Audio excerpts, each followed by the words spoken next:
జ్యోతిషాస్త్రరీత్యా ద్వాదశ రాశుల్లో మూడవ రాశి అయినటువంటి మిథున రాశి మిత్రులారా, మీరు మృగశిర నక్షత్రం 3, 4 పాదములు, ఆరుద్ర నక్షత్రం 1, 2, 3, 4 పాదములు, పునర్వసు నక్షత్రం 1, 2, 3 పాదాలకు జన్మించిన మీరు మిథున రాశి వారిగా పరిగణించబడుతున్నారు. ఈ యొక్క ఆగస్టు నెల రాశి ఫలితాలు ఎలా ఉన్నాయి మీకు అంటే మధ్యస్థంగా ఉందని చెప్పొచ్చండి. కొంచెం మిశ్రమంగా అంటూ పాజిటివ్ అండ్ నెగిటివ్ టుగెదర్ కలిసి ఉంటుంది. నెల అంతా కూడాను ఈ రాశి వారికి గ్రహ సంచారం అనుకూలంగా లేనందులో అన్ని రంగాల వారికి చిన్న చిన్న ఇబ్బందులు వచ్చే అవకాశాలు ఉన్నాయి. 5వ ఇంట్లో అధిపతి శుక్రుడు బుధుడితో 3వ ఇంట్లో ఉంటాడు.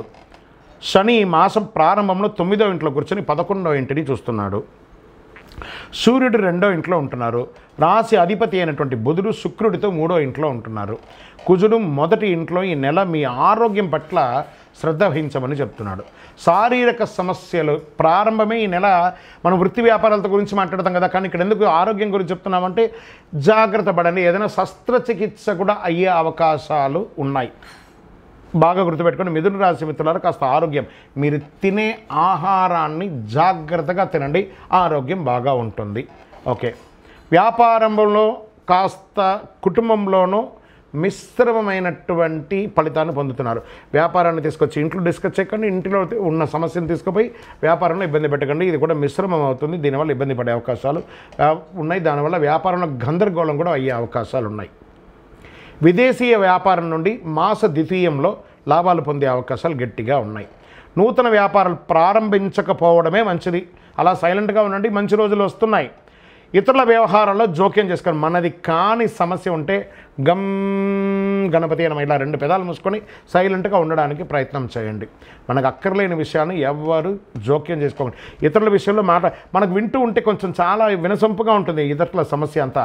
వెంటనే ఏదో సలహాలు ఇస్తాం అనుకుంటాం, ఆ సమస్య పోయి మీరిచ్చే సలహాని డామినేట్ అయిపోయి మీరు డిస్టర్బ్ అవుతారు. కాబట్టి జాగ్రత్త.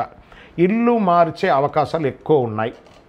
భావోద్వేగాలకి వెళ్ళకండి, బాగా చెప్తున్నాను. ఉద్యోగంలో స్థిరంగా ఉంటుంది, దానివల్ల ఇబ్బంది ఏం లేదు. కానీ అక్కడ చేస్తున్నప్పుడు అసాంఘికమైనటువంటి కార్యక్రమాలు ఏది చేయకండి, దానివల్ల మీ ఉద్యోగం కూడా వెళ్ళే అవకాశాలు ఉంటాయి. జాగ్రత్త జాగ్రత్త జాగ్రత్త జాగ్రత్త. మిథున రాశి మిత్రులారా, ఉద్యోగం మనకు కావాలి జీవనానికి, అది స్త్రీ పురుషులు ఎవరైనా ఆ స్థలంలో జాగ్రత్తగా ఉండండి. అది మనకు ఒక దేవాలయం లాంటిది. జాగ్రత్త.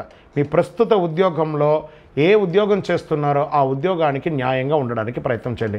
విద్యార్థులు చదువులో చాలా ఉత్సాహంగా మీరు పాల్గొనక తప్పదు. కొంచెం గడ్డు కాలం వచ్చినా ఎండ్ ఆఫ్ ది డే మీరు మంచి రిజల్ట్ పొందుతారు. విదేశాలకు వెళ్ళాలనుకున్న వాళ్ళకి ఆ వీసా ఇవన్నీ కూడా చిన్న చిన్న ఆటంకాలు ఉంటాయి కదా, అవన్నీ కూడా మాస ద్వితీయంలో 20వ తారీఖు తర్వాత అన్నీ మీకు కలిసి వచ్చి యోగంగా ఉంటుంది, చాలా బాగా ఉంటారు. కుటుంబ సభ్యులతో మాట్లాడేటప్పుడు మాట పట్టింపులు, అన్నదమ్ములు, అక్క చెల్లెలు, భార్య పిల్లలు, తల్లిదండ్రులతో మాట్లాడేటప్పుడు మాట పట్టింపులు వచ్చే అవకాశాలు చాలా ఎక్కువ ఉన్నాయి. కాస్త ఈ నెలంతా ప్రతి దాంట్లోనూ అతికినట్టుగా తామరాకు మీద నీటి బొట్టులాగా అన్నిట్లోనూ ఉంటుంది, ఎందులోనూ ఉండదు. అలా ఉండడానికి ప్రయత్నం చేయండి. ఇతరులు మీ యొక్క సమస్యల్లో జోక్యం చేసుకునేదానికి అవకాశం ఉంది, దాన్ని కూడా అవాయిడ్ చేయడానికి ప్రయత్నం చేయండి. ఇంకా షేర్ మార్కెట్ ఈ నెల కాస్త దూరంగా ఉండడానికి ప్రయత్నం చేయండి. కొంచెం మిశ్రమంగానే ఉంది అని కూడా చెప్పచ్చు. వివాహం కాని వారికి ఒక 2-3 నెలలు వెయిట్ చేయండి. ఓకే, ఆగస్టు 26న కుజుడు 1వ ఇంట్లోకి ప్రవేశించి కాస్త కోపం, దుడుకు స్వభావాన్ని పెంచే అవకాశాలు బాగా ఉన్నాయి. నిరుద్యోగులకు కూడా ఒక 1 మంత్ తర్వాత మంచి అవకాశాలు ఉన్నాయి.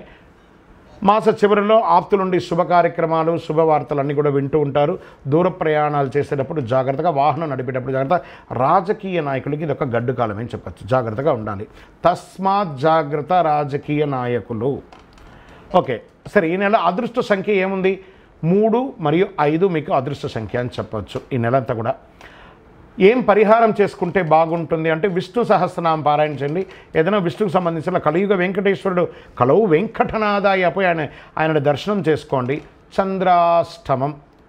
ఈ చంద్రాష్టమం ఆగస్టు 17, 8, 2024 5:28 సాయంత్రం నుండి 19, 8, 2024 7 గంటల సాయంత్రం వరకు చంద్రాష్టమం ఉంటుంది. 2.5 రోజులు జాగ్రత్తగా ఉండండి. వాహనం నడిపేటప్పుడు లేదా ఎవరితోనైనా మాట్లాడేటప్పుడు, సంతకాలు పెట్టేటప్పుడు చాలా జాగ్రత్త. బ్యాంక్ లోన్స్ కోసం లేదా ఇల్లు కన్స్ట్రక్షన్ కోసం మీరు అప్లై చేసిన వాళ్ళకి ఇది కాస్త పోస్ట్పోన్ అయ్యే అవకాశాలు బాగా ఉన్నాయి. ఇంకనూ మీ యొక్క దోషాలన్నీ తొలగడానికి మీ యొక్క వయస్సు ఎంత ఉందో అన్ని దీపాలను అమ్మవారి దేవాలయంలో పోయి లేదా వెంకటేశ్వర స్వామి దేవాలయంలో పోయి వెలిగించండి. కరుంగాలి మాలను ధరించండి. ఎప్పటికప్పుడు మీ కులదైవాన్ని ప్రార్థన చెయ్యండి. ఇంకను మీ యొక్క సంపూర్ణ జాతకం తెలుసుకోవాలనుకుంటే ఈ కింద కనబడుతున్నటువంటి నెంబర్కి మీ date of birth, time of birth, place of birth WhatsApp చేయండి. No calls. జాతకం ఉచితం కాదు. విజయోస్తు.